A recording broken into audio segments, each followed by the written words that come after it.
для того, чтобы изучить параметры передачи, динамики передачи инфекционных заболеваний, и потом будем использовать математическую модель трансмиссии инфекционных заболеваний, чтобы оценить, насколько эффективно вмешательство, которое мы проводим в этом направлении, например, вакцины.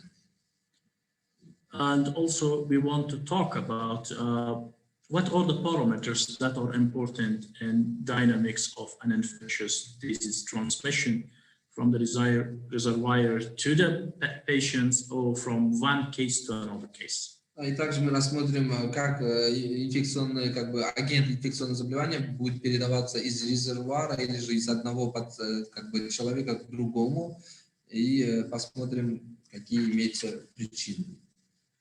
So after all this we talked, we want to tell you the difference between infectious and non-infectious methodology, and of course in infectious disease methodology we talk about transmission, and that's the core topic and concept we really use in our daily life as epidemiologists to deal with infectious disease. But before that, it's important to really know what an infectious disease is. An infectious disease is an illness which occur the result of an infectious agent. In this case, can be a virus, bacteria, or parasite, and that comes through or transmit from a reservoir to the next. That can transmit from a reservoir or the index case to another person, and of course can be obtained directly and can be obtained or transmit indirectly. Да. И теперь вначале коротко ознакомимся о понятии инфекционных заболеваний.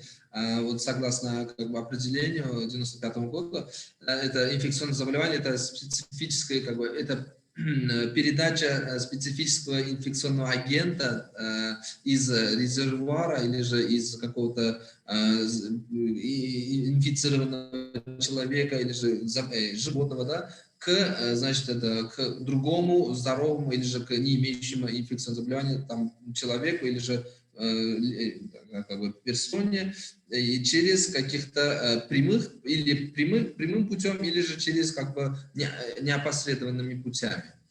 To put it in simple terms, when a person gets an illness from the infectious agent, in this case microbe, or its related toxic product, and which the disease is transmitted from another person or from a reservoir, and he obtained it directly or indirectly from a plant, from an animal host, from another case or environment, that is infectious disease. And dealing with this sort of disease is the function of infectious disease epidemiology.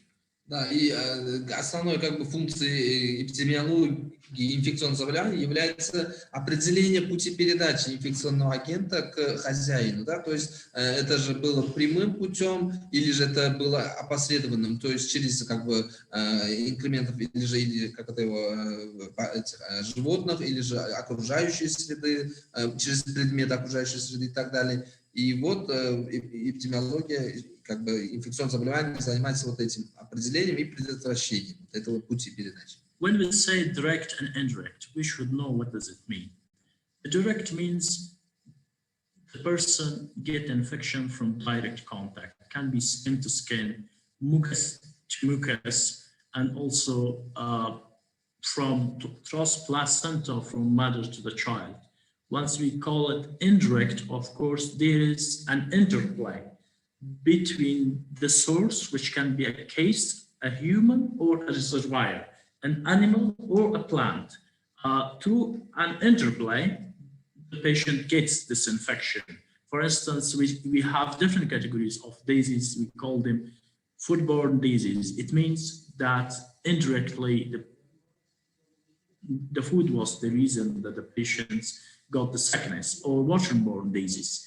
And object-borne disease. We will talk about these categories of disease in the next few slides.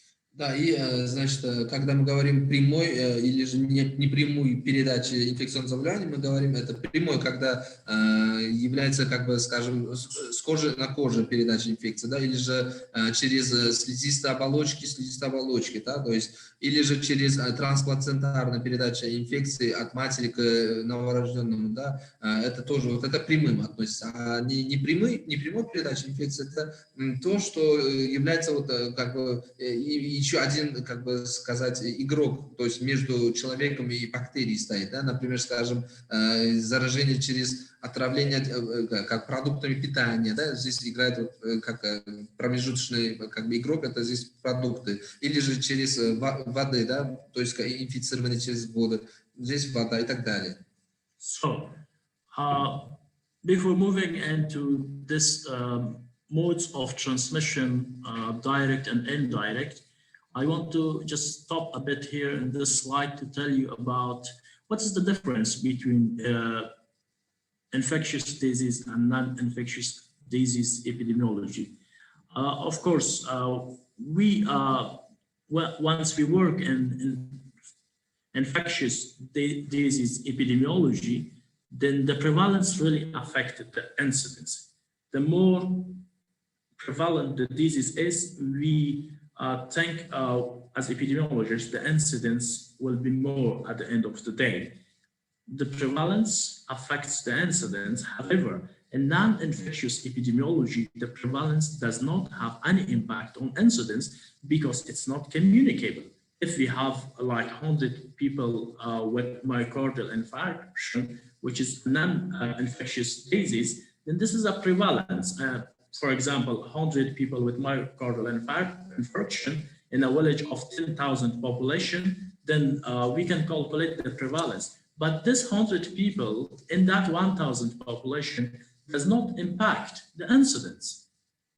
But in an infectious disease context, where we say 100 people out of 1,000 population has tuberculosis, then this has an impact on incidence, because the more the prevalence is high, we can have more incidence, because each infected person can infect another person, and the new infection is called incidence in this case.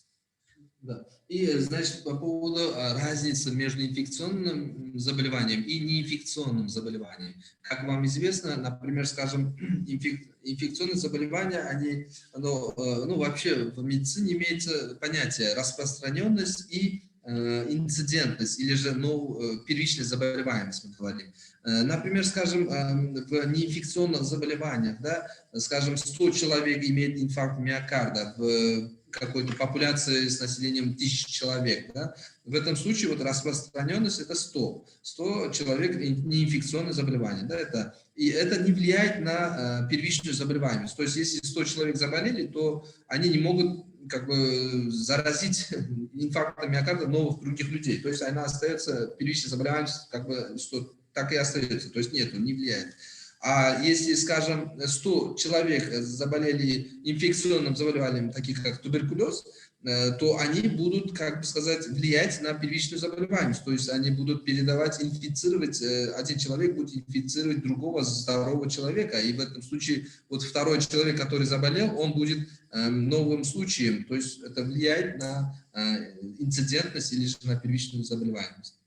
Yeah, I mean, to put it in simple words, each infected case is a risk factor for the whole community.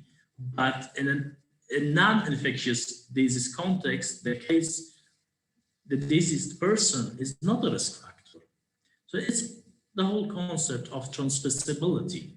So we'll talk about transmissibility in the next few slides, but here just we touch transmissibility as a factor, the big factor between these two functions of epidemiology, or these two categories of epidemiology. But in meantime, prevalence in non-infectious epidemiology is just a burden of disease. It tells you how big the number of certain diseases is in this population. But infectious disease epidemiology, it's not only a burden of disease, much the prevalence of disease is, the higher the probability is we encounter more infected people in this population.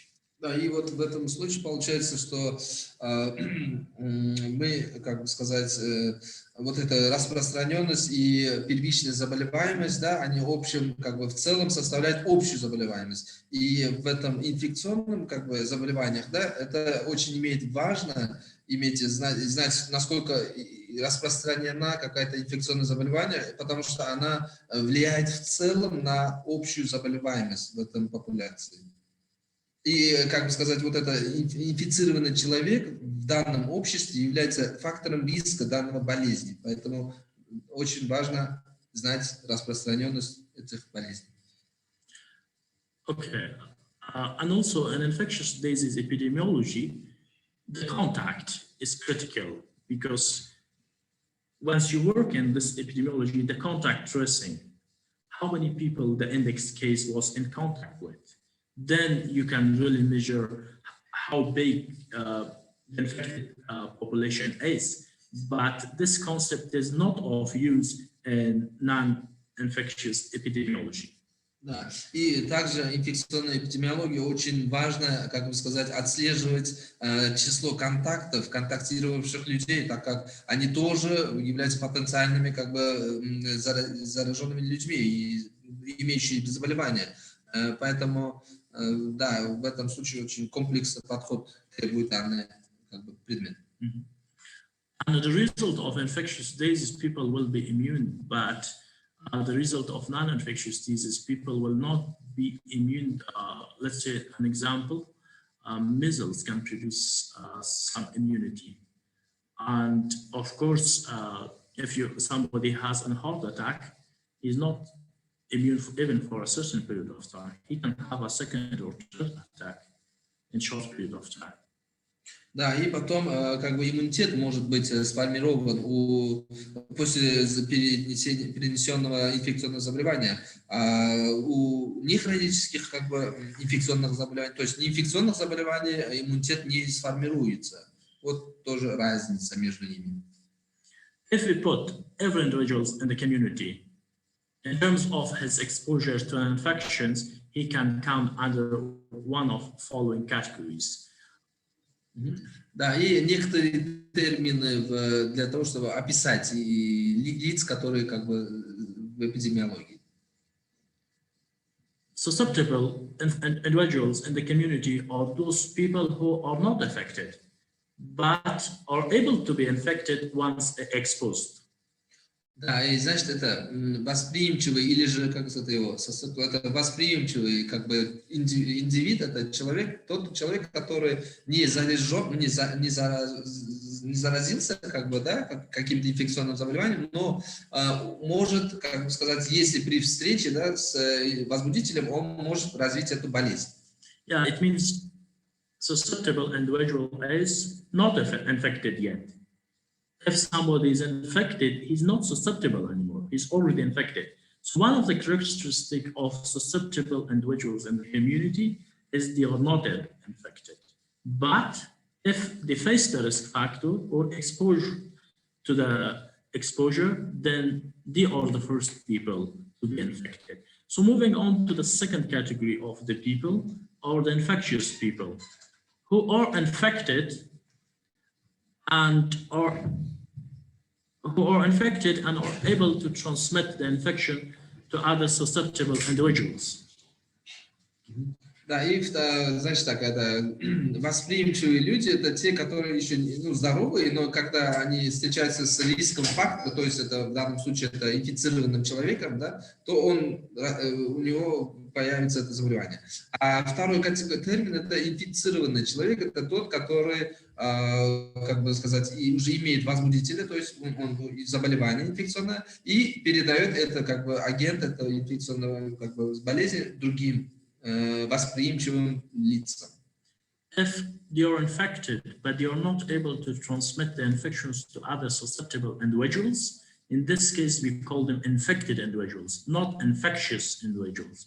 Infectious only when they can transmit and spread the virus, the bacteria to other susceptible individuals in the community. Да, значит, имеется два как бы понятия, вот, заражен, как бы сказать, инфицированный человек и, как это его сказать, и infectious and infected, so it's different, yes, infected. Yes, infectious is that they can they are infected but transmit to others. Infected are those which are infected but don't spread the disease. Да, здесь как бы у нас на русском как бы одинаково переводится, но на английском как бы есть разница. И когда мы говорим на английском infected, да, то есть инфицированный на русском получается, то это человек, который заразился инфекционной болезнью, но не передает. А мы говорим на английском infectious person, да, человек, то есть это тот человек, который инфицирован, да, и плюс еще и других, да, инфицирует, то есть заражает. Immune people are those who have cell-mediated or humoral antibodies, maybe through vaccines or natural history of the disease. Да, и есть третья категория как бы лиц, это как бы, как бы имеющийся иммунитет, да, то есть это те люди, которые имеют как бы клеточном уровне или же на гуморальном уровне антитела, которые были сформированы или же вакцинами, или же натуральным как бы перенесением заболевания. Disease or clinical infection means and implies the presence of the clinical signs of the disease and the pathology. Заболевший или же как бы клинически инфицированный человеком называют тех людей, которые имеют клинические признаки этой инфекционной болезни. Somebody will ask you someday, what is the difference between infected and diseased? Кто-то может вас спросить в будущем, да, скажем, кто является инфицированным и кто является заболевшим. Infected is that when the infection and the infectious agent enters the body and it starts multiplication. Then we call somebody is infected. Значит, в чем разница между инфицированным и заболевшим? Инфицированный человек – это тот человек, который, как бы, значит, входит в него организм агент и размножается, но еще он не, как бы сказать, не как бы распространяет этот агент другим, то есть не заражает еще, он просто размножается, этот агент в него. So the infection changed to the disease when the cells are damaged. And most often the damaged cells are associated with clinical symptoms, then we say we have a clinical infection. Второе понятие – это и заболевший или же клинически проявленная инфекция. Мы называем тех людей, у которых агент, вот это бактериальный или же вирусный агент, проник в клетки и после разрушил эти клетки, которые как бы в организме проявляются клиническими какими-то симптомами. Latent infections refers to the presence of the infectious agent in the body.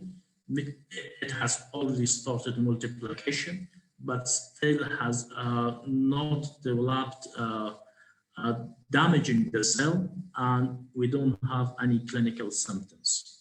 Латентная, как бы, протекающая инфекция, инфицированный человек – это тот, у которого в организме имеется как бы инфекционный агент, но он еще не разрушил клетки и пока находится в этом состоянии, без клинических проявлений.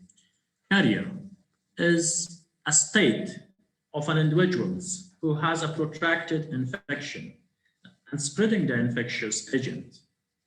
Carriers may be the diseased person, a person who is recovering, and a healthy person. Some people get the infection, they don't develop the disease, but they spread it. They are called healthy carriers. Значит, и последний как бы термин – это носители, да, то есть это носители, те, которые, например, имеют в организме агент, возбудитель, да, и они, например, скажем, выздоравливают, но они все еще передают как бы возбудителя другим, заражая. Они могут быть здоровыми, или же, то есть здоровый носитель может быть, или же инфицированный, то есть с симптомами носитель может быть. It's also important from the clinic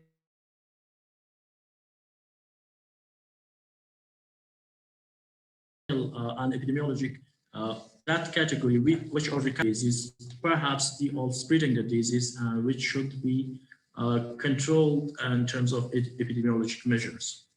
Да, поэтому те, которые инфицированные люди, которые как бы выздоравливают, они не являются полностью как бы не зараженными, то есть не заразительными, поэтому нужно их следить тоже. Okay, this is the natural trend of an infectious disease development in a body. Это вот как бы натуральное как бы развитие инфекционного заболевания в организме. If you look at the below row, it's called first patient. First patient is also called index patient, where he got these infections maybe from another human, from another community, or from a reservoir, or from an animal, or something. Okay, talk, please. Значит, вот вы видите два как бы этих, да, нижняя как бы вот эта схема, это первый пациент, это означает, что человек заразился непосредственно как бы через резервуар или же через какого-то другого инфицированного человека. The time period when the infectious agent enters the body and it becomes infectious is called latent period. Да, значит, временной период, когда возбудитель уже проник в организм человека, и вот этот человек стал инфицировать, то есть других тоже, да, это называется вот этот период латентный период.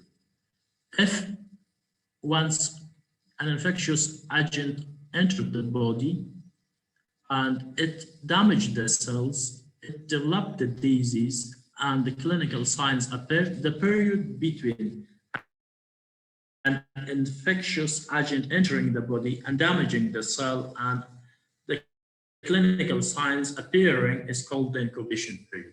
This, however, most epidemiologists and medical community professionals use latent period and incubation period alternatively as synonymous. However, you should know this is the difference. Да, и имеется еще инкубационный период. В чем разница между латентным периодом и инкубационным периодом? Значит, в инкубационном периоде это тот период, когда вот агент уже проник в организм, он, значит, размножается и повредил клетки. И этим самым уже развивается клинический симптом. Вот до развития клинических симптомов и с момента проникновения, вот это инкубационный период называется. Поэтому вот есть разница. Хотя некоторые эпидемиологи как бы синонимы, как используют эти два термина как синоним, латентный и инкубационный период, но есть разница в этом.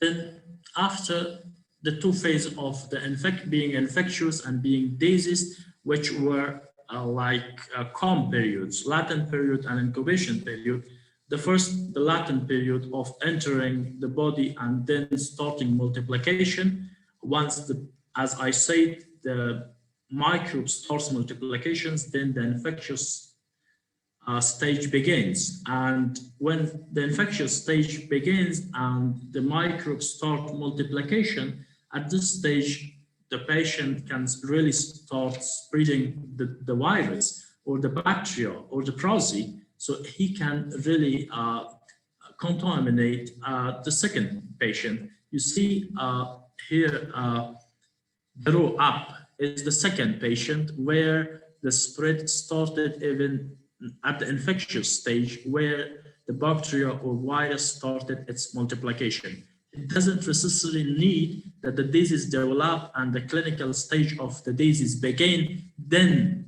the infectious stages start. The spread of the microbe start. It just starts after it becomes infectious, means after it starts multiplication. The microbe doesn't wait till it produces the cell damage and the disease evolve, then it starts circulating and spreading to other people. This is important.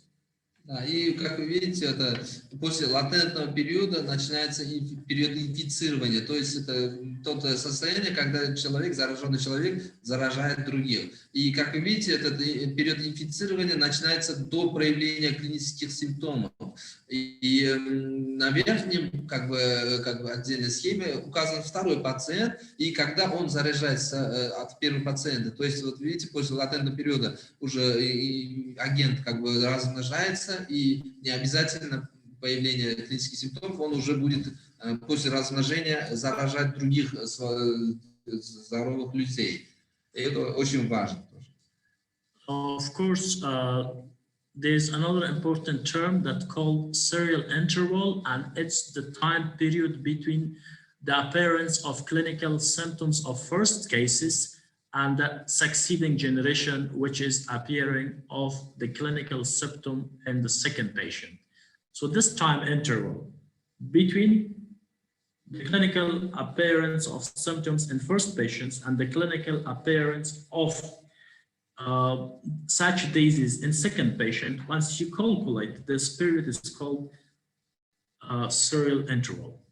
Значит, также есть понятие интервал, серийный интервал называется, промежуток или же, да, то это то время, когда первый пациент, инфицированный человек, проявил симптомы, клинические как бы симптомы, и тот период, который второй человек уже проявил как бы клинические симптомы, вот этот период между вот этими, да, называется периодом серии, то есть или же серийный интервал. Thank you. So, we talked about different states of an individual level disease. Immune, we talked about somebody susceptible, infectious, somebody become immune, and other different status that at individual level the patients or the case can take. Now we talk about the disease picture at population level. Of course, once as epidemiologist you see an abnormal excess of the incidence of the disease than expected in a particular geography, in a particular population, in a particular season, then you announce an epidemic. I repeat,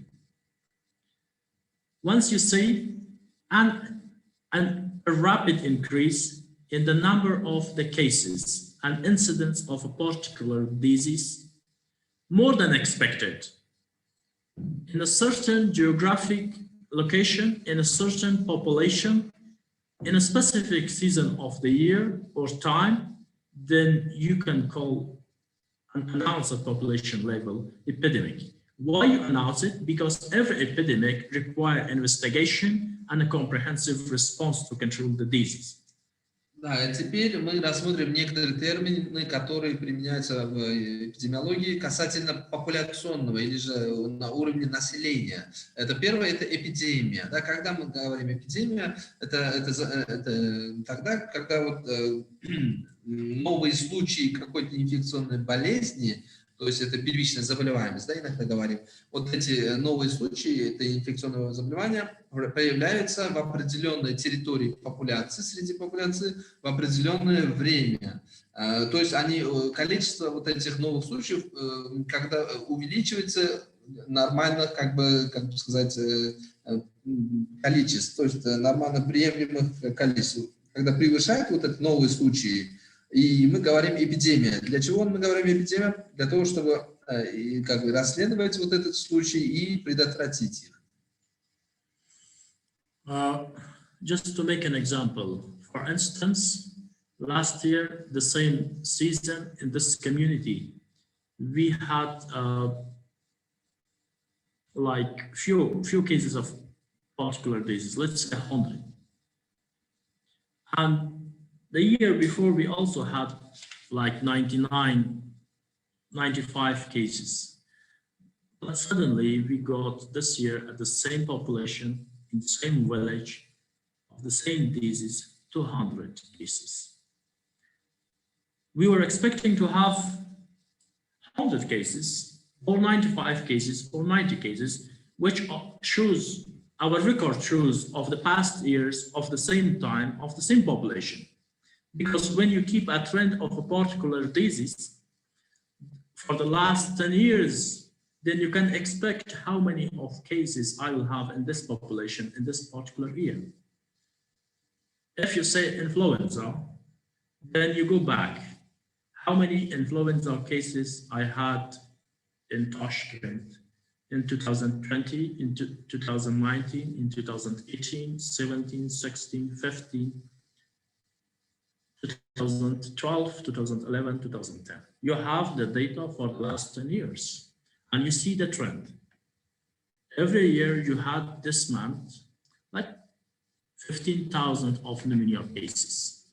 But this year, at this month, you experienced 70,000 of pneumonia cases. You were expecting to have 50, because in the last 10 years, you have just 45, 50, 45, 50, but now you just faced 70 cases. This is an alarming stage, a rapid increase, and what we say epidemiology curve that we studied before.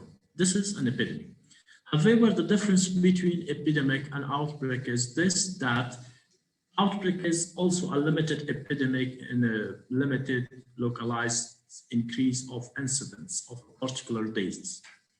It doesn't say, when we say Tashkent or the whole country or the whole province, then it's an epidemic. Of course, when we talk about a specific segment of the Tashkent city itself, let's say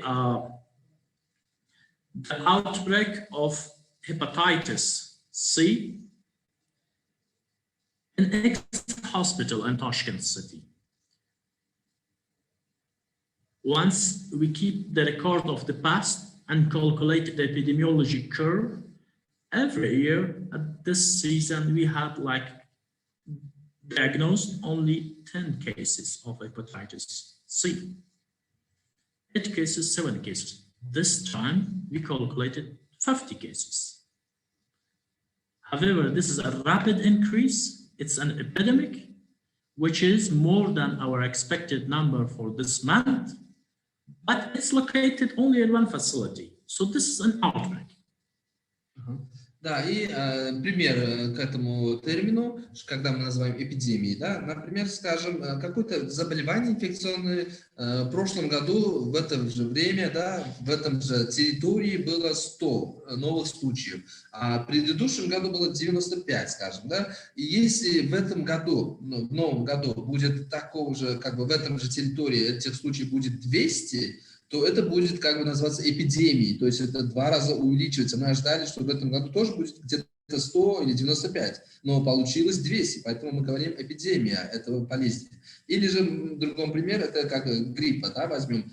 Скажем, в прошлом году в Ташкенте было 50 тысяч случаев, да, позапрошлый, то есть последние 10 лет мы сколько смотрим, в марте месяце в Ташкенте сколько случаев гриппа было, да, где-то 50-35 тысяч, вот так было, но в этом году, в марте месяце в Ташкенте, скажем, 70 тысяч. То есть, если мы посмотрим в эпидемиологическую кривую, да, линию, то получится, что резкий скачок вверх будет в этот месяц. И вот это мы говорим эпидемией. А когда мы говорим вспышка, вспышка это то, в чем разница между эпидемией и вспышкой.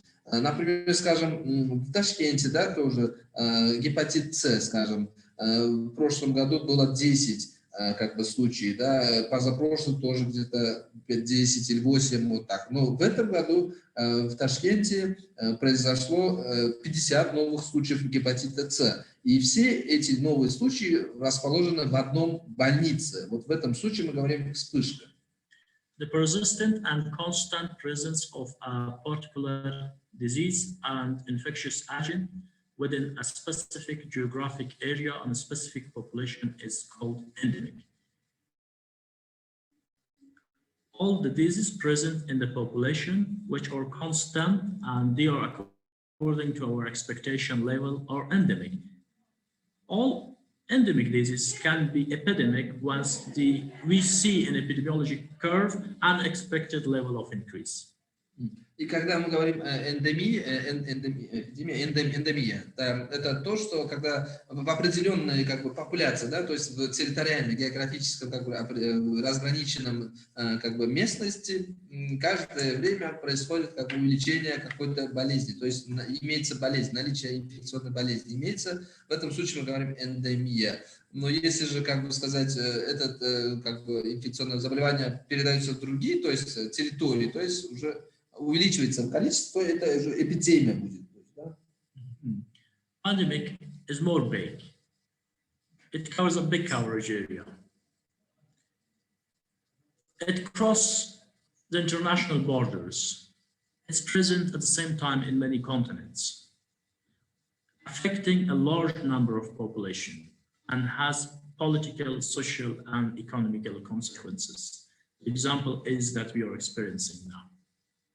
Пандемия же называется, когда инфекционное заболевание уже переходит в другие границы, то есть страновые, да, другие страны, то есть по всему миру. И это имеет экономические, социальные и другие последствия, политические последствия. Это то, что мы сейчас наблюдаем с коронавирусной инфекцией. And of course, now let's talk something about the transmission routes. I touched them. The direct transmission and indirect transmission. And for indirect transmission, you have another factor interplay. We talked about waterborne disease. The example is hepatitis A. And we also know about the proper airborne disease, which can be the chickenpox and the foodborne disease, most often typhoid, salmonella, and vectors. Of course, you know about malaria. However, I got to know Uzbekistan has got the elimination certificate, right? Yeah. When? So, okay, you can just... Да, значит, мы сейчас посмотрим пути передачи. Это мы сказали, прямой путь передачи есть и непрямой путь. Да? Непрямой пути играют опосредованные игроки, да, скажем, это вот, например, гепатите А, это вода играет, да? А, например, воздух играет в этом чикенпокс, это у нас что было? Airborne is chickenpox and foodborne is ветряная оспа, да, вот, например, это вот как воздух играет, также сальмонелла, например, посредником здесь играет также пища, малярия уже другие векторные, то есть это по эти какие-то... Like mosquitoes, like a mosquito. Mosquito? Mosquito is insect. Insect. Like living in an insect. Малярия, то есть, да. Это и как бы насекомые, да, то есть малярия передает. И другие, например, Scarlet Fever, это у нас был Objects. You just touch the glass. Here, just through the objects. Some infected contamination. Скарлатина, например, передается через другие какие-то предметы. Да? То есть, yeah, the direct can be from mucus to mucus. You have heard about the sexually transmitted disease. Across placenta, of course, toxoplasmos. And transplants through blood, you have heard of HIV and hepatitis B. Skin to skin, the example is herpes simplex, and of course, the flu is most often associated with sneeze, cough, and influenza. Да, прямые пути передачи это могут быть как бы с слизистой оболочки на слизистую оболочку передача, или же передача через плаценты, например, токсоплазмоз, да, также передача через кровь, то есть это гепатит В, например, передача там с кожи на кожу, когда касается, например, герпес первый тип, а также через как бы передача через как это его кашель или же воздушно-капельным путем, это то, что, вот, например, грипп, вирус. So, what is the reproduction rate? It's also called reproduction number, and it's actually the average number of infectious and infection caused by one infected individual. Let me repeat. A reproductive rate or reproductive number is the average number of new infections in the community that were the result of one infected person. Да, есть такое понятие частота репродуктивности или же репродуктивное количество. Да? Это то количество, которое производит один инфицированный человек. То есть это то количество новых заболеваний, новых случаев, которые как бы являются причиной от одного инфицированного человека. For instance, we can calculate the reproductive rate for COVID-19. If one person is infected, what is the average number of new infections he can generate?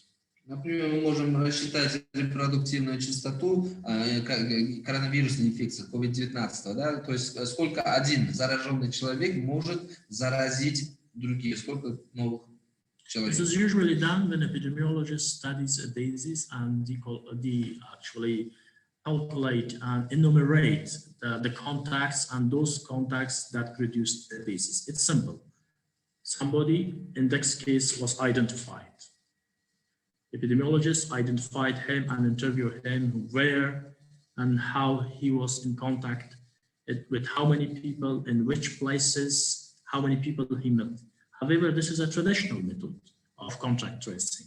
Nowadays, in different communities, like in COVID-19 context in Korea, they didn't do contact tracing by interviewing or index case.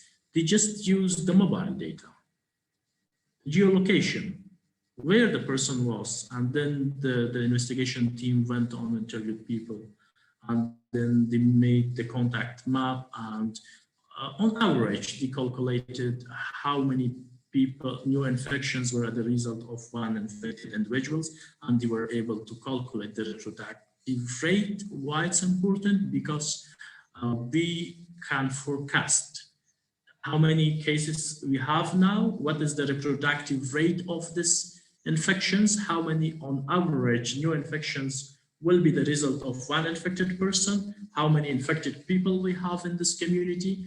So we can really say how many infections we will have considering the infectivity period of the disease at the end of the day in this particular country or community. Да, и как это рассчитывается, это репродуктивная частота, это, например, мы выявляем одного человека, нового случая, да, мы, эпидемиологи, как бы интервью проводят этого человека, то есть где он был, с кем он общался и так далее. Это вот традиционные методы определения, да, и потом идут туда, в то место, где вот эти были контактировавшие, и тем самым определяют это количество вот, репродуктивной частоты, то есть один человек сколько заразил. Но на самом деле сейчас из-за инновационных технологий, например, в Корее, они сейчас традиционным путем не определяют контактировавших людей, а они берут вот мобильные данные, то есть телефон, мобильного телефона, смотрят, когда он, где он был, и, значит, идут туда, и там дальше как бы выявляют контактировавших, и таким образом рассчитывают частоту репродукции данного инфекционного заболевания. Это помогает нам сделать прогноз, чтобы мы знали, сколько человек ожидает заболевших и как планировать вот, это лечение и так далее. Just one more sentence. For instance, person X is infected in this academy, and then we calculate the number of new infections caused by him. Once we calculate the number of new infections by him, this is like a reproduction number. But if we have like 5 new infected cases in this academy, and we trace back that each of these 5 new infected cases caused other new infections, for instance, the X person infected 4 people, the Y person, newly infected person, infected other 5 people, another person also infected like 8 people. So different numbers of new infections occurred as a result of a group of new infected people. Then what, just to really calculate the rate, we take an average of this. И, значит, еще один пример, это как рассчитывать репродуктивную частоту. То есть, скажем, вот в академии один человек заразился инфекционным какое-то заболевание, да, вот этот человек дальше сам заразил 5, а вот эти самые, из этих 5, вот один заразил 4 других, да, а другой заразил еще 5, а другой, скажем, 8, да. А как в этом случае считать репродуктивную частоту? То есть, то мы берем вот эти все вот эти количества, как среднюю берем и вычисляем среднюю, и вот этим самым говорим, вот это такой репродуктивная частота данной болезни равна столько. What's the difference between basic reproductive rate, which is shown by R0, and the effective reproductive rate? The basic reproductive rate is when the entire and the whole population in the community is at risk, and they are susceptible. Susceptible, when we say, as we defined before, are not infected, but will be infected just if they are exposed to this infection. The example of basic reproductive rate can be a particular group, which have the same characteristic and the same social behavior patterns, like gay communities, for instance, or injecting drug users, where they all are susceptible because of a common practice they have. For instance, this is a susceptible group, not yet infected with HIV, but they are at risk of HIV. Why? Because of needle sharing, infected needle sharing. So everybody in this group of injecting drug user is susceptible, but not yet infected. They can be infected once they are exposed to a contaminated injection. So once we talk about such specific group like gay group, injection drug users group, or prison inmates in a particular city, then we calculate basic reproduction. But if we are talking about the normal population, of course, the susceptibility will be less than 100 because some people will be genetically not susceptible for the disease. Some people already have got vaccines.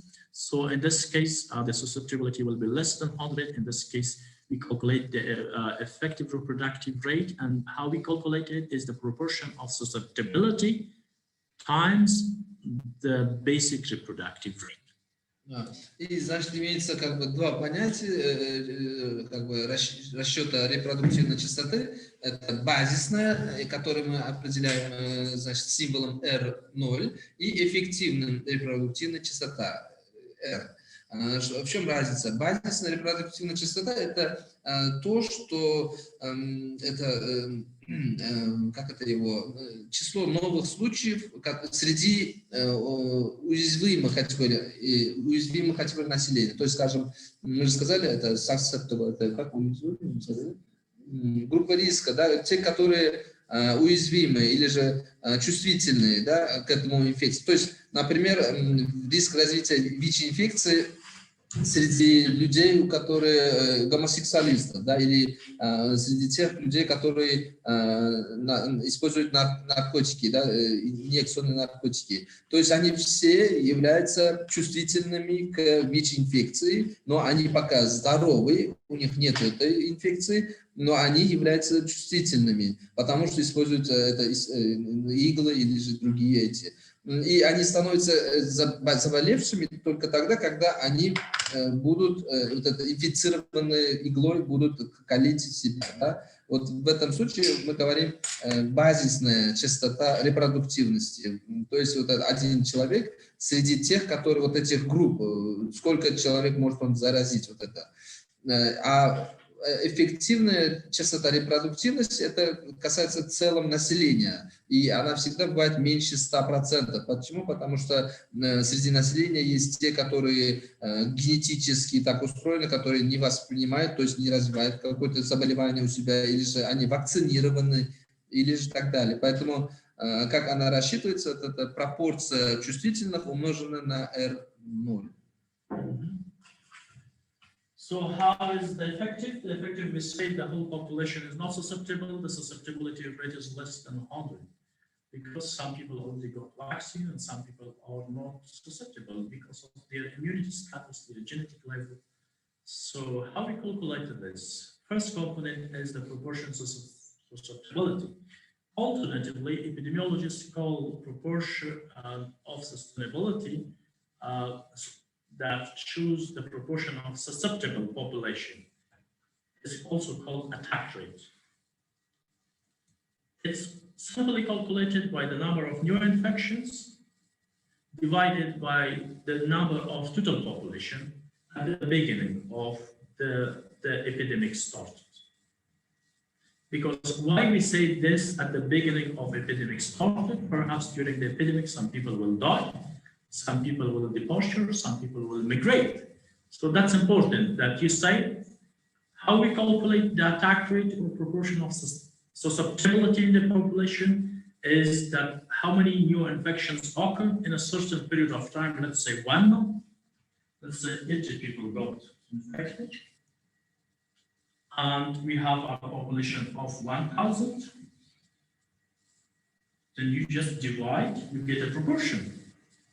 And this is the attack rate, or the proportional susceptibility in the population. Да, и как рассчитывается эффективная частота репродуктивности, то есть R? Это, мы сказали, пропорция чувствительных людей умножена на R0. То есть пропорция чувствительных людей по-другому называется частота атаки, да, attack rate называется. Это то, что вот количество новых случаев в начале эпидемии, то есть до начала эпидемии, и разделено на всего количество популяции, населения.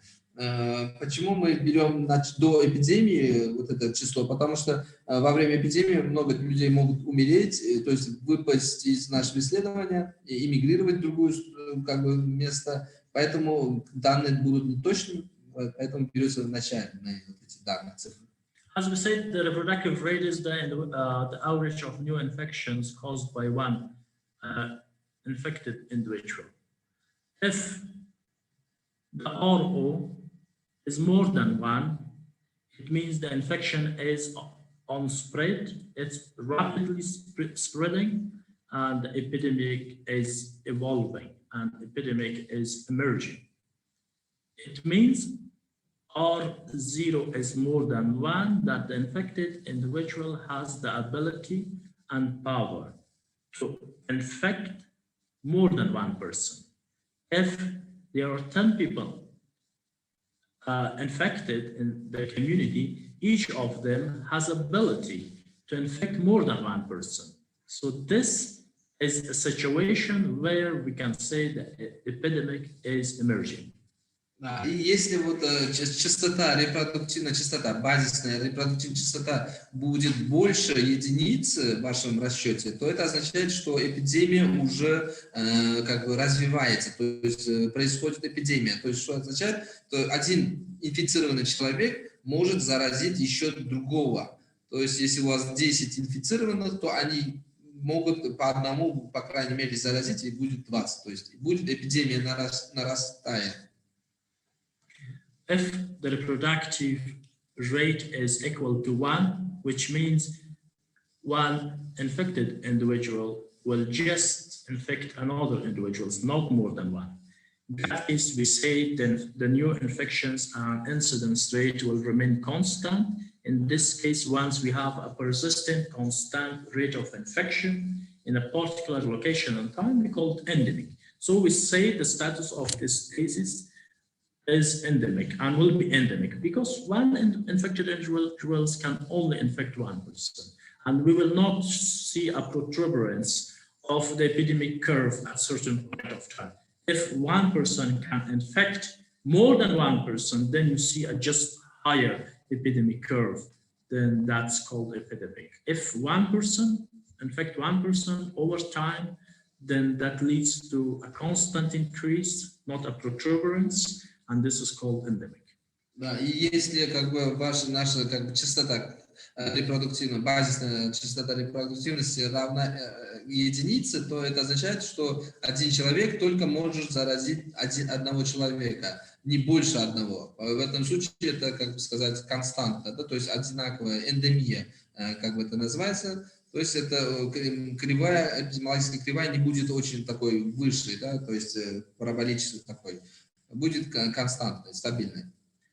And if the reproductive rate is less than 1, it means some infected individuals will not infect anybody, and some perhaps may infect one person. So in this case, if each infected individual cannot infect another person, but some of them infect, in this case, the infection will die out, and the endemic and epidemic will not emerge. Если, значит, частота, базисная частота репродуктивности будет меньше единицы, то это означает, что вот эта эндемия и эпидемия не будет наступать, и заболевание уже будет идти на склон. How we calculate the reproductive rate? Because I told you the concept, what it is, but in statistics you have to calculate it. A reproductive rate is only calculated when we talk about a disease that can transmit from one person to another. We are not talking about infecting of one person from the reservoir, from the animal, or from the plants. И как детерминантами вот этого нашей частоты репродуктивности, это означает, что как мы рассчитываем, это статистическая вот формула есть, это означает передача и патогена от одного человека к другому, а не от резервуара, да, то есть от носителя к человеку. Это не имеет значения, а касается именно от зараженного человека к другому здоровому человеку. Вот это. When we calculate the R, of course, it equals beta, C, and D. Here, the beta is the probability of transmission per contact between the infected and susceptible persons, and we say it's an attack rate, and you calculate it, as I said, incidence over the total number of population at risk at the beginning of the period. So this is how you calculate it, but certainly for calculating the probability of transmission for certain bases, you can get it from literature, reports, national surveys, and you don't always need to calculate the probability of transmission, which we call it transmissibility as well. You don't need to calculate it. You just get it from somewhere, from a textbook, from a literature, from a national survey report, just insert it into the formula. So what is C? C is the contact rate. The contact rate, for instance, there is a survey and it says each high-risk population had like 3 to 9 sexual partners in the last year.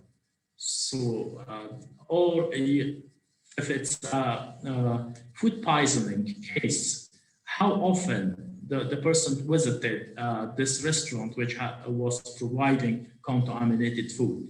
Then when you interview these people, they will say, I visited 3 times. Another person will say, I visited 4 times.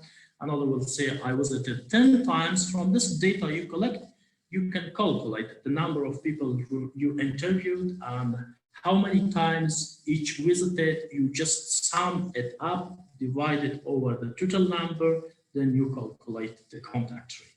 So what is the D? The D is the durability of the infectious. If you let somebody not treat him or her and observe how long the disease lasts, this is called the duration of infectivity. In the next slides, we will talk how each of these factors are affected by different other factors or their determinants. И как рассчитывается вот это, значит, базовая как бы частота репродуктивности, это R0 равно бета умноженное на C умноженное на D. Что здесь бета? Это мы вот сейчас вам сказали, это пропорция, как это восприимчивых людей, или же мы сказали частота атака, да, атаки, частота. Это то есть те новые случаи инфицированных как бы, больных в начале эпидемии, то есть до начала эпидемии. То есть мы можем эти данные взять из как бы общих как бы статистики государств, которые преподносят, и вот эти новые случаи мы делим на количество популяции, и этим самым способом определяем бету. Дальше C – это частота контакта, то есть, например, скажем, в прошлом году как бы средней популяции, да, каждый человек имел 3 или 9, как бы сказать, сексуальных партнеров, или же, скажем, в определенном ресторане, например, в прошлом году сколько было визитов и всего, да, сколько клиентов поступило, и из них сколько когда-то его отравление пищевое произошло. Вот эту частоту, это мы рассчитываем и туда поставим. И D – это длительность инфицирования, или же насколько долго как бы вот эта инфекция продолжалась, дней. Это, и таким образом вычисляется. Thank you. Yeah, now we talk about determinants. How these all factors in our formula are affected by some other factors, and here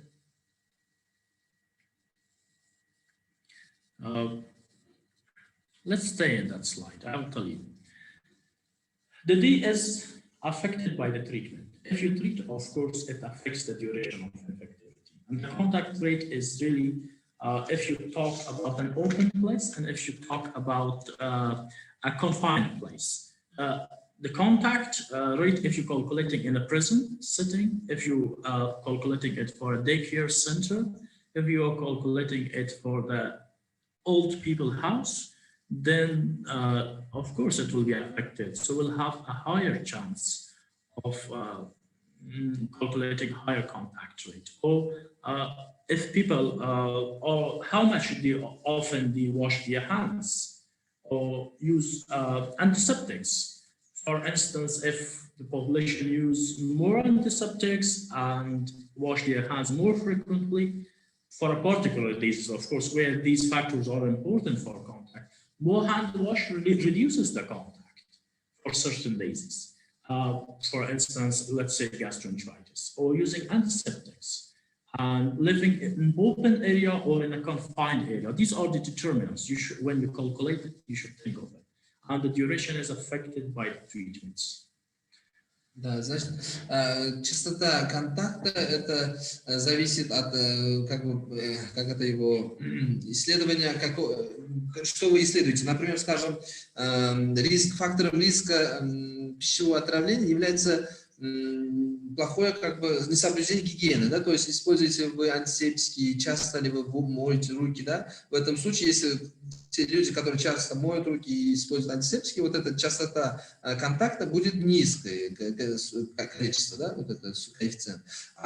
Например, те в домах, например, престарелых, скажем, да, или же в каких-то в больнице, если будете изучать контактную частоту, то там могут быть частота высокая, потому что вот в этих местах какой-то болезнь больше встречается. То есть зависит от помещения и от фактора риска, что вы изучаете. So, using this reproductive rate, we can use to design and develop mathematical models to really understand transmission dynamics. And why we want to understand the transmission dynamics? Because we want to know what will be the magnitude of the epidemics in the future, how we can control it, and also we can use the transmission dynamics to evaluate the impact and effectiveness of a prevention strategy like vaccine. Да, и вот, имея вот эти частоты, данные, да, мы можем использовать их математически моделированно, вот, передачи инфекционных заболеваний. Для чего это используется? Для того, чтобы прогнозировать, чтобы планировать и разработать мероприятия. The model assumes that the population is fixed. It means all the population living in this particular area are either susceptible to the infection or they are infected at latent stage or they are infectious. And the third category, either they are recovered or immune. This is the limitation of this model, I'm telling you, because there are other factors like new children might have been born. New people might have entered this population. People might have immigrated. People might have died. But this model, which is used for the evaluation of prevention strategies, the predictions, and also estimating the magnitude of the prevalence for future, only consider the population in 3 categories and doesn't take into account the others that I told you. And it assumes that the infectious period is the duration of the disease. However, we understand disease can be recovering, but the person can be spreading the disease. And also, it assumes that after recovery, the individual will be immune. There are maybe diseases and some individuals, because of the immunity, their defense mechanism in their body may not be immune. But there are exceptions. As general, it says that the latent period is 0, the infectious period and the disease duration is equal. All the recovered people have produced immunity. And it categorizes the population, all population, either susceptible to the disease, means that you're not infected, but you can be infected if you're exposed. You're infected already, and in infectious states, which are spreading the disease, the infection agent already started multiplication, but the cells are not yet damaged. And another category of people where you're recovered and immune. И вот эта модель просто, как бы сказать, это чисто является моделью, да, не как бы полностью предсказывает это точностью. Как бы, согласно этому моделю, вот это латентный период равняется нулю. Он как бы объединяет инфицированных людей и те, которые заболевших людей, да, то мы уже сказали наверху, что есть разница между ними. И вот эта модель как бы учитывает, что все как бы вылечившиеся люди имеют иммунитет. Как вы видите, эта модель не учитывает количество новых как бы иммигрирующих людей, или же рождаемость, или же смертность. То есть это фиксировано как бы данные берет.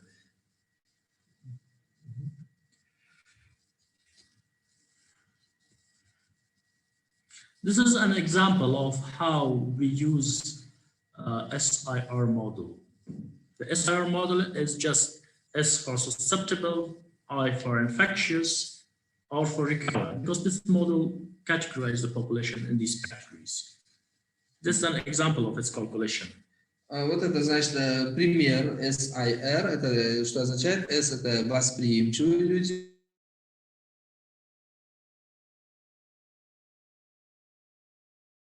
I это инфицированные люди, R это вылеченные. И вот это как на примере как бы рассчитывается. Okay. So, consider the following values. N is 1,000 people is the number of this population. The transmission probability they already calculated, which we show in the formula by beta. It's 0.15. And the contact rate they calculated is 12 contact per week of that individuals who was infected. Of course, it's average. And what is the duration of this infection that we, under our investigation, is 1 week. They left some people without treatment, and it continued for 1 week, and then people started recovering if they didn't die. Or they can get this infection's durability for the known disease from the literature. So now they calculated the basic reproductive rate. They inserted the values. We had the probability, transmission probability 0.15, and the contact rate they calculated 12. And we had the duration of the disease, which in this case is the D. And then from the formula we had, it's calculated 1.8. So the basic reproduction rate is 1.8. In this case, it's more than 1. It means it has the potential, this disease, to become an emergence epidemic. Да, и вот в этом примере так, количество населения это 1000 людей, например, да, а дальше как бы частота атаки, или же мы сказали передачи, да, вот передача трансмиссии, то есть вероятность передачи это равна 0,15, а частота контакта это равняется 12 контактов в неделю, и длительность как бы инфекционного заболевания там 1 неделя. И в этом случае наша частота, как бы базовая частота репродуктивности равна 1,8, что означает больше единицы, и это уже ведет к эпидемии. Okay. This model of mathematical models, disease transmission dynamics, is usually used in infectious epidemiology for the purpose we say, because of the prediction and evaluating the impact of a prevention strategy. The main goal of this model is to really understand the interplay between the personal level variables and the population level variables. What does it mean? The personal level variables are just the age, the sex. Take into account this one. And the population level variables is where they live, the environment, how is the socioeconomic status, how is the education level of the population. So using this mathematical model and infectious disease epidemiology really help us understand how is the association between age of such a population at the individual level, their gender, and with the community level variable, which is the economical status or the education. Are women more susceptible for this disease in low-income families?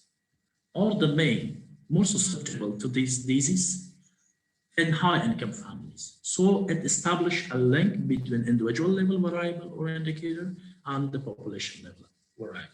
Да, вот значит, данная модель, математическая модель как бы определяет связь, ассоциацию между личными переменными и популяционным уровнем переменных. То есть личном уровне переменные это такие как возраст и пол, а популяционном уровне переменные это местоположение, где они живут, социально-экономический статус, уровень образования и так далее.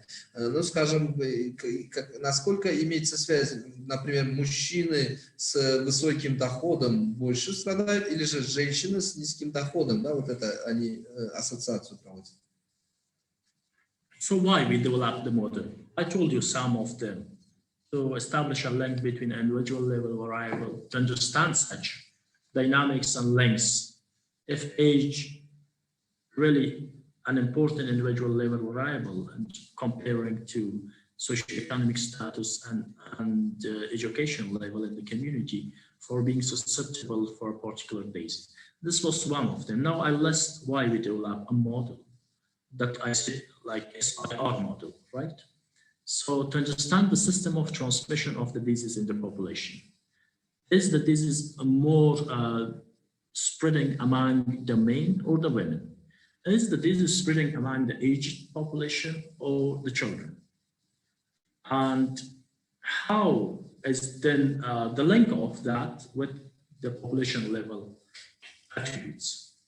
Да, и как мы сказали, вот эта модель помогает нам оценить профилактические, да, предотвращения, стратегии по предотвращению распространения инфекционных болезней. Например, скажем, данная модель выявила, что какая-то инфекционная болезнь чаще всего распространяется среди, скажем, мужчин, или же среди пожилых людей, или же среди детей и так далее. Поэтому мы будем сфокусированы в определенной категории людей, чтобы провести профилактические меры. To understand the trends, we say if it's big, it will be an epidemics, means the trend will go up.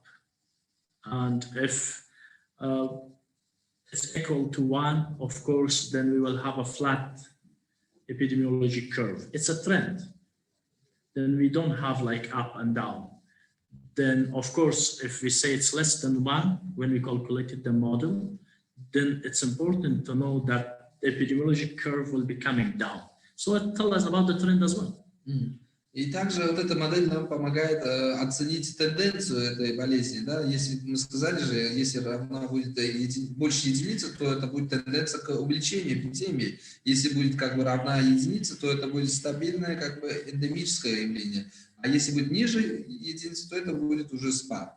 To identify the key dynamics and determinants of epidemic, like the duration of the disease, as we talked about, the contact rates, the probability of transmission, we choose the power, how powerful the disease is and the infectious agent is to travel from one person to another person.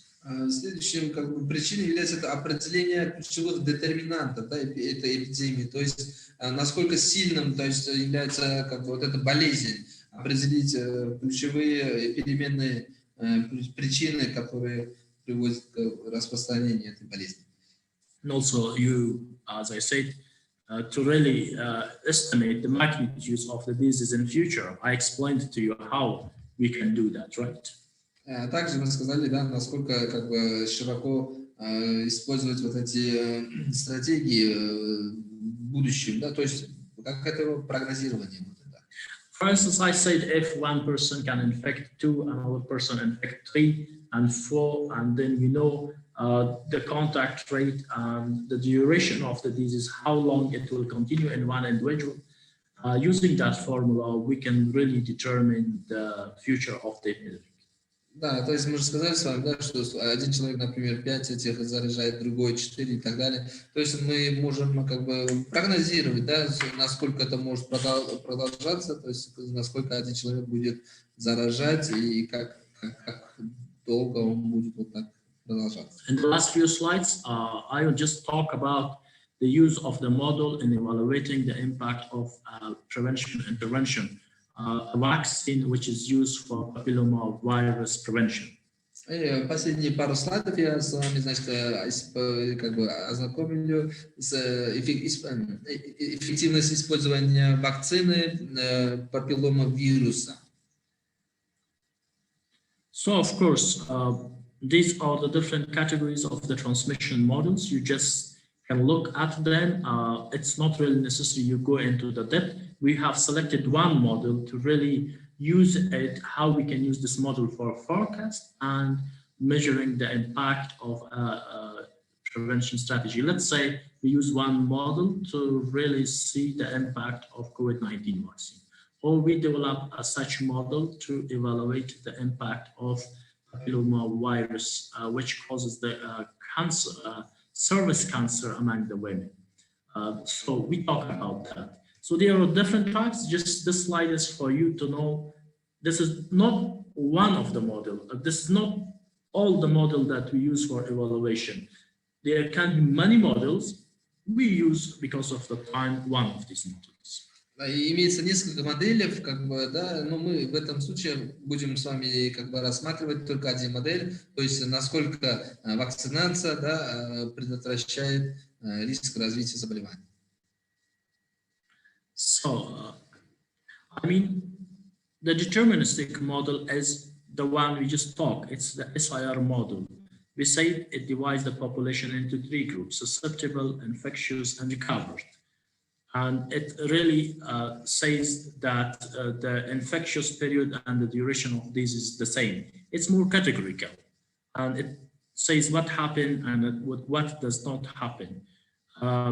And it applies only to one epidemic. But in the probabilistic method, it's not like this. It considers the rule of chance. It considers if people immigrated out and if newcomers came in, if people died. So that model, which are not talking today about it, really consider. This is a more comprehensive vision, but it's really good when we talk about smaller number of population. If we talk a country level population, of course, you use the one that we just talk about and we will further explore.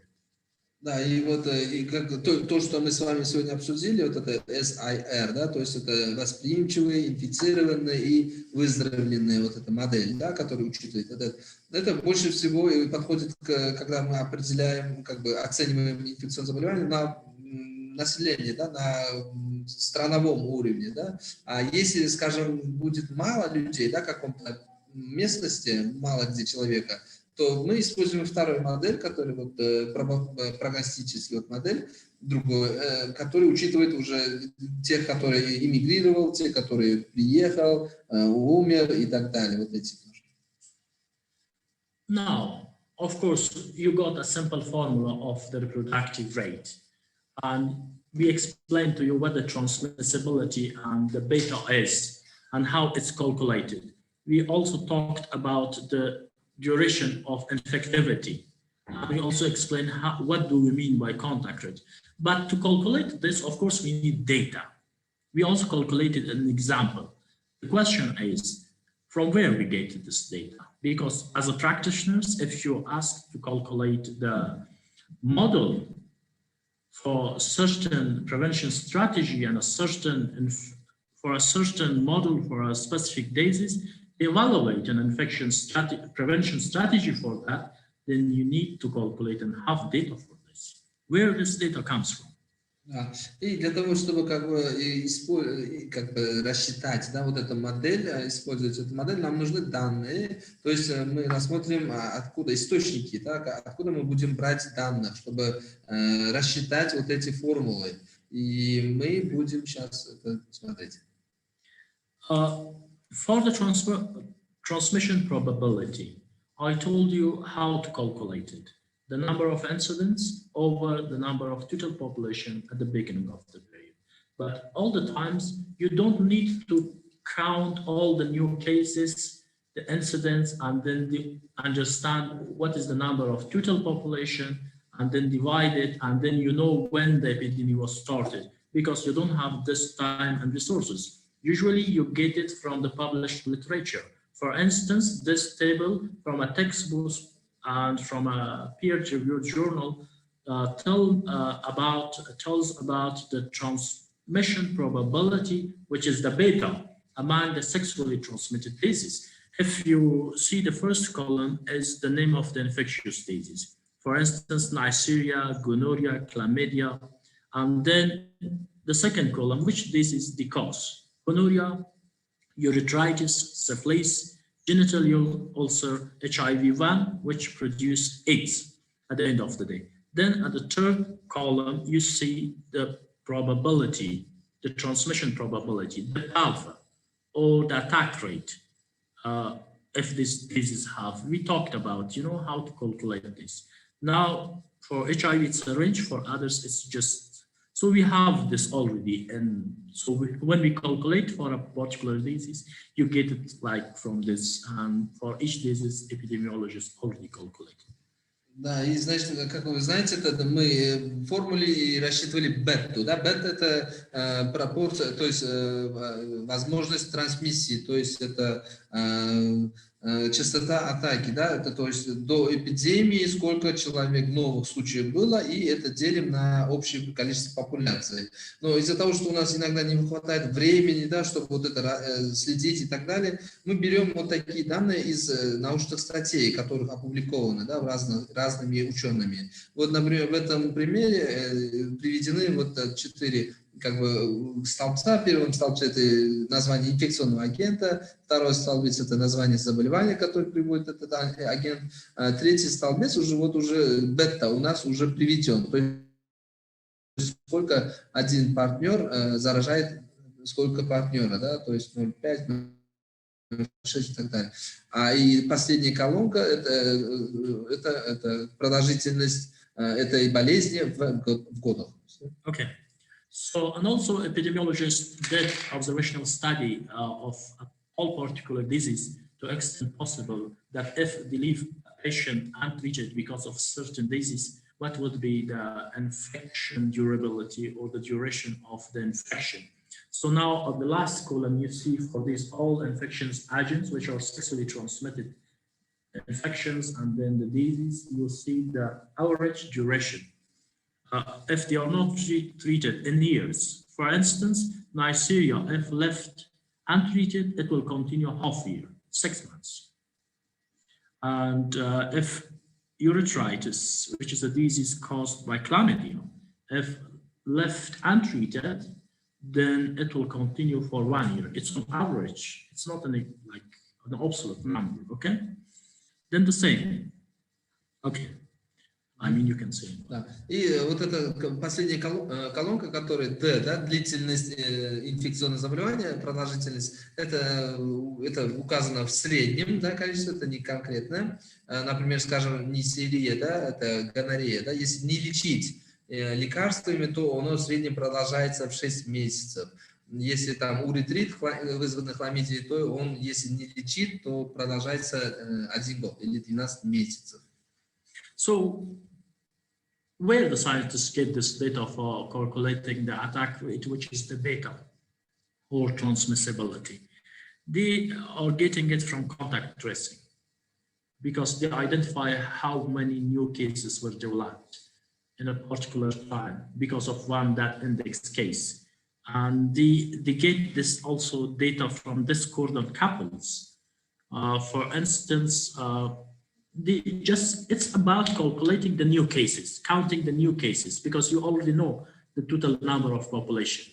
You just identify, you either interview the person and trace back his contacts to really get the number of new cases, the total number of new cases, to divide and calculate the attack rate. Or you use discordant couples. Discordant couples is that when one of the partners has the disease and the others doesn't have it. The other partner doesn't have it. Let's say HIV discordant couple. It means one of the couples has HIV and another couple doesn't have it.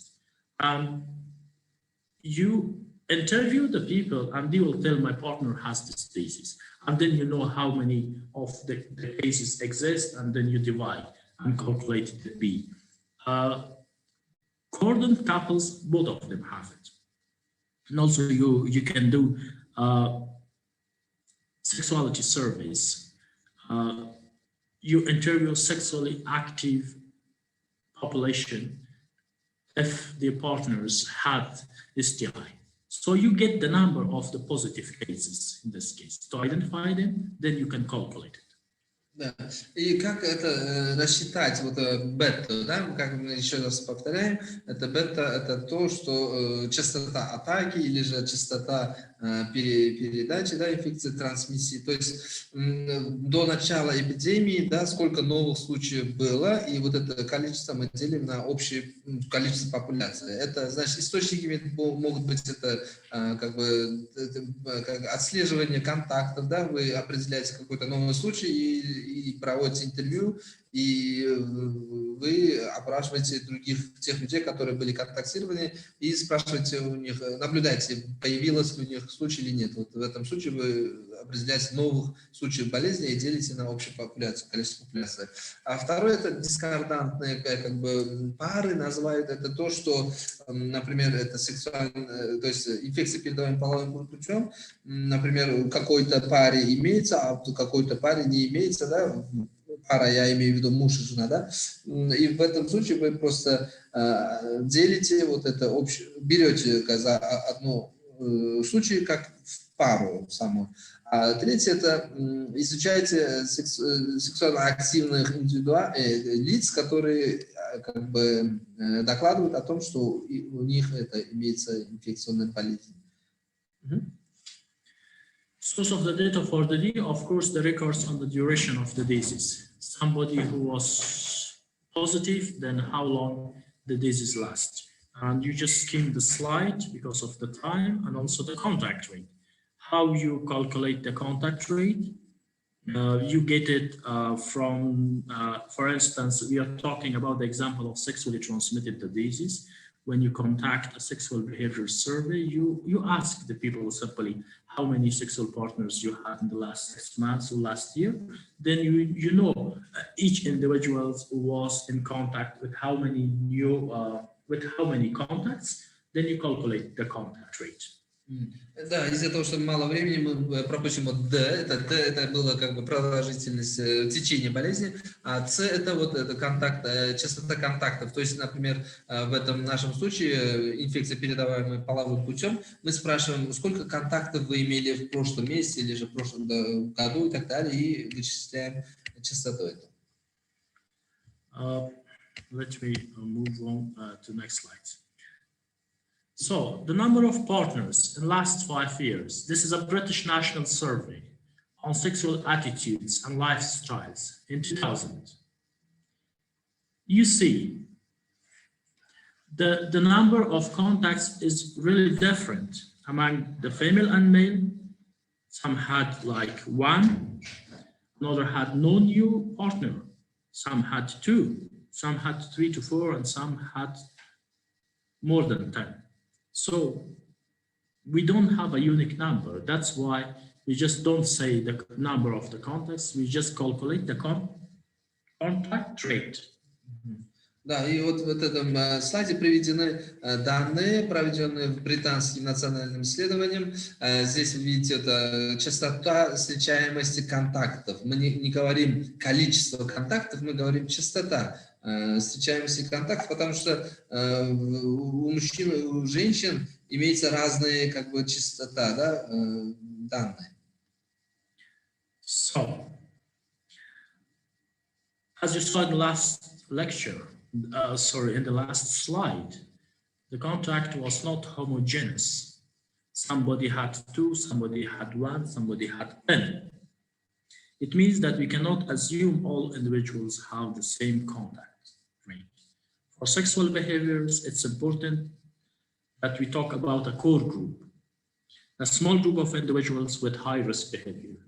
In this case, that they contribute disproportionately to the spread of STI in population. It means that all populations are not playing a big role in spread of the disease, but a small population which have high-risk behaviors are contributing more to the spread of the disease. So the contact rate in that high-risk group is much higher than the contact rate among general population.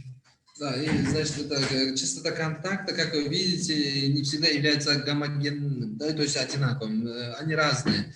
Есть вот те люди, которые под риском, да, у них частота вот этого контакта высокая. Например, мы же сказали, что те люди, которые имеют больше двух как бы партнеров, да, имеют больше частоты вот заболевания, инфекционными заболеваниями, передаваемыми половым путем.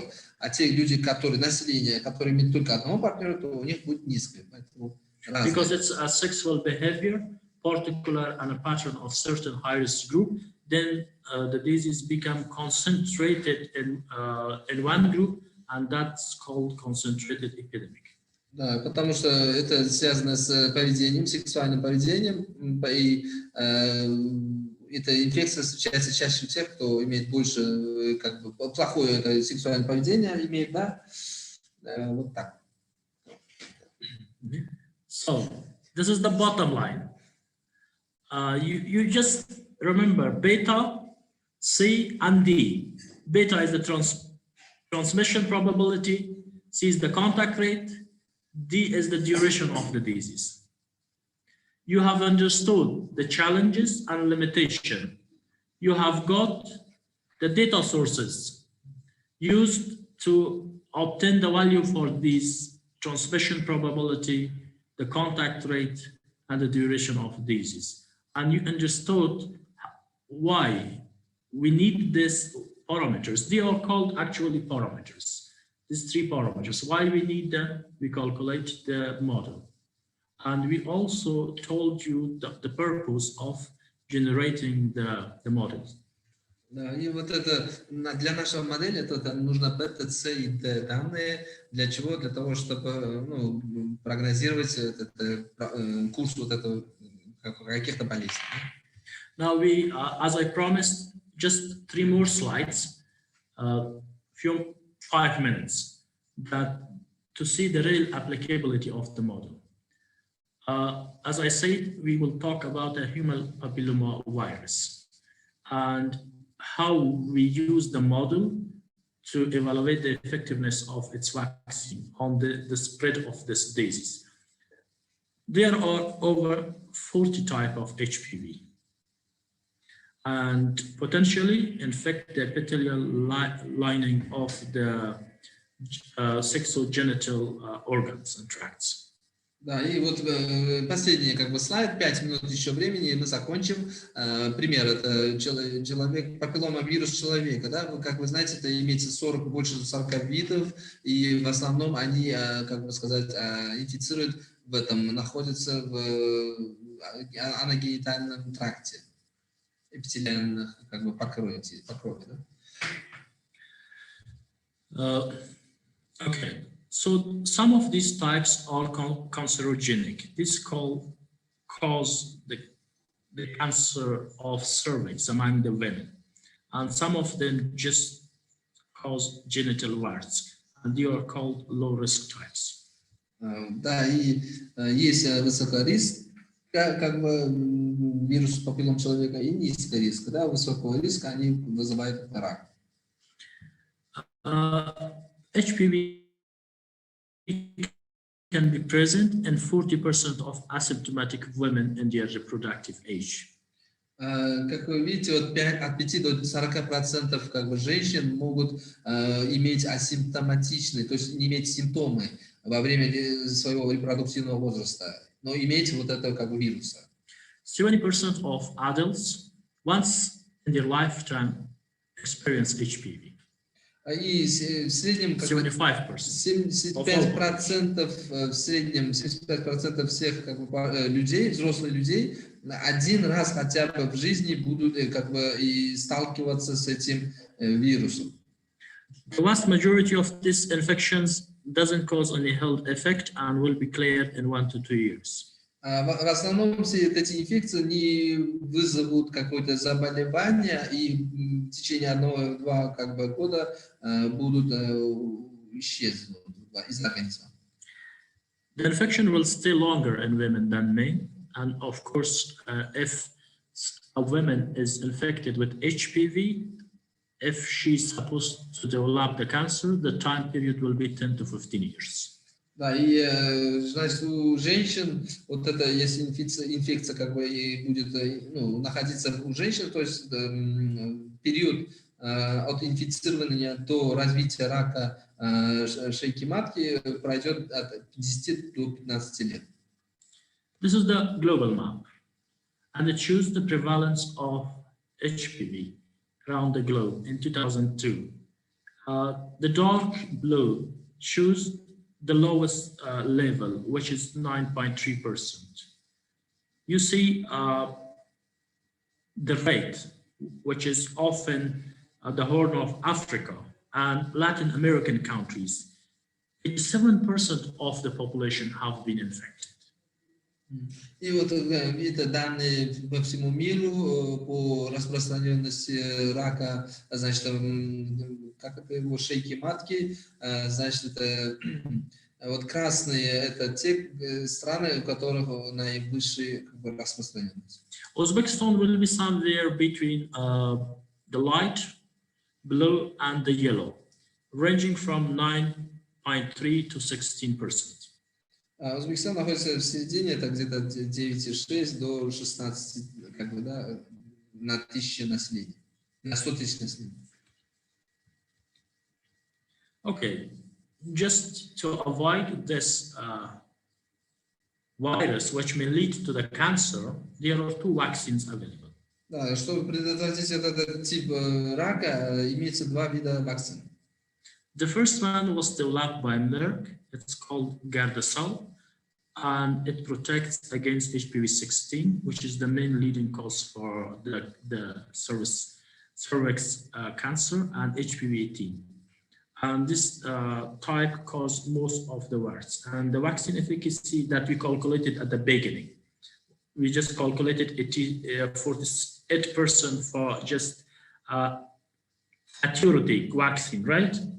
But here it's been proven. They use the same way we did today. They had established vaccine group. They have established control group. They gave the vaccine, the Gardasil vaccines to the vaccine group and placebo to the control group.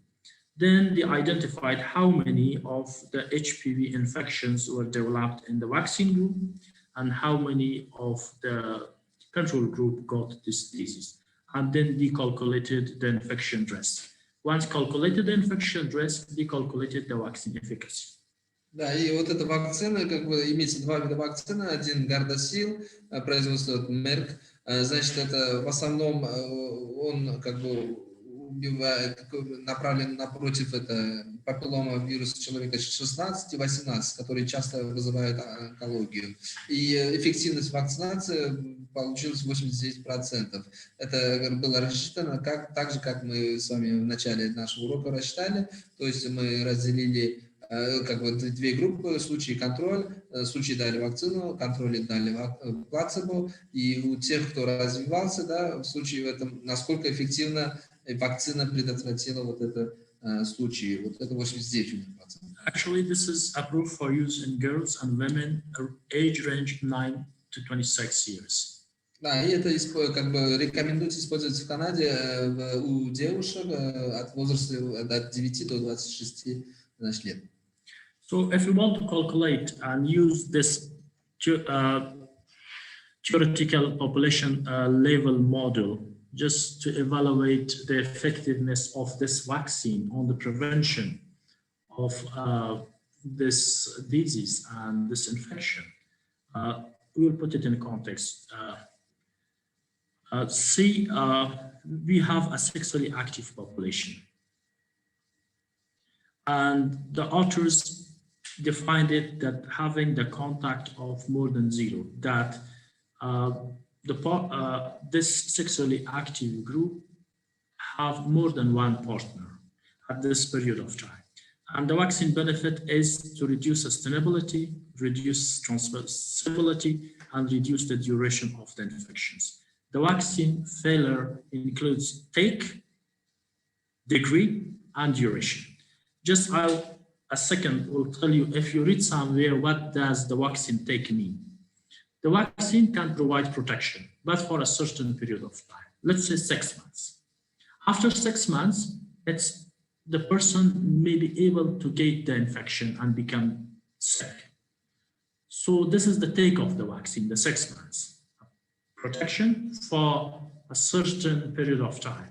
And after the vaccine, if the time the immunity period is over and somebody get the vaccine, it's called breakthrough infection.